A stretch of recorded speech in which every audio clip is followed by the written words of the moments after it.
34e édition. Ça fait du bien, non? Vive la musique et surtout vive la culture qui rassemble. Merci beaucoup à tous et profitez de ces 3 jours. Alors il y a eu beaucoup d'animations qui ont été réalisées en périphérie, avec tout au long de la semaine depuis lundi du cinéma, un bal, beaucoup de concerts dans les bars, plusieurs bars de Cabreton. Il y a eu aussi une initiation aux claquettes.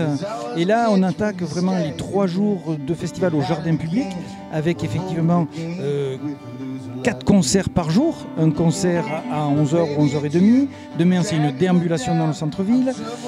Dimanche, à cette heure-là, ça va être des ateliers percussion et chant en front de mer. Après, il y a les concerts de 19h qui sont conjointement organisés avec le Circus, qui est partenaire de ce festival.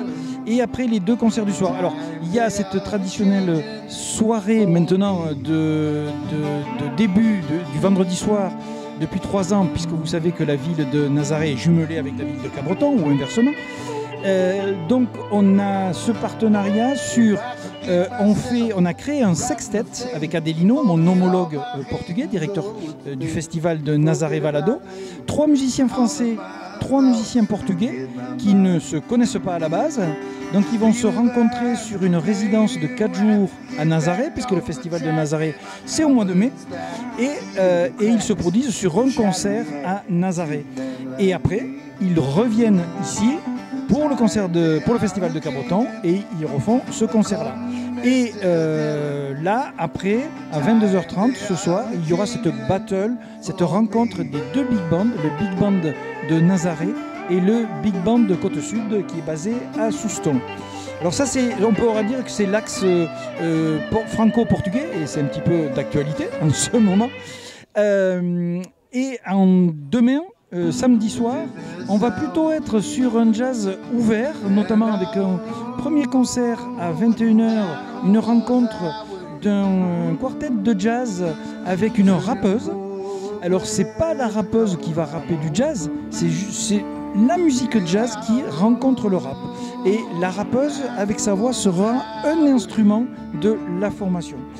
Et après, on va partir du côté de la Réunion avec Gaël Aurélou, qui a rencontré beaucoup de musiciens réunionnais, qui a eu l'idée de bâtir ce projet Jazz Musique de la Réunion.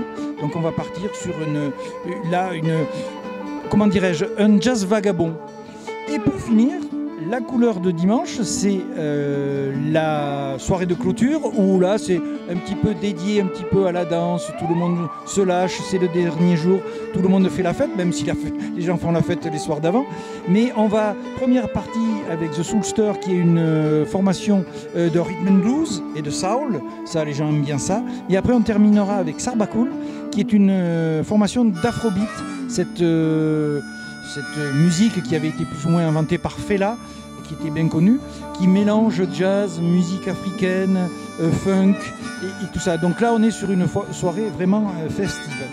Mais c'est la mairie qui avait fait ce pari, ce choix, il y a 3 ans, de rendre ce festival gratuit dans ce bel écrin qu'est le jardin public de Cabreton.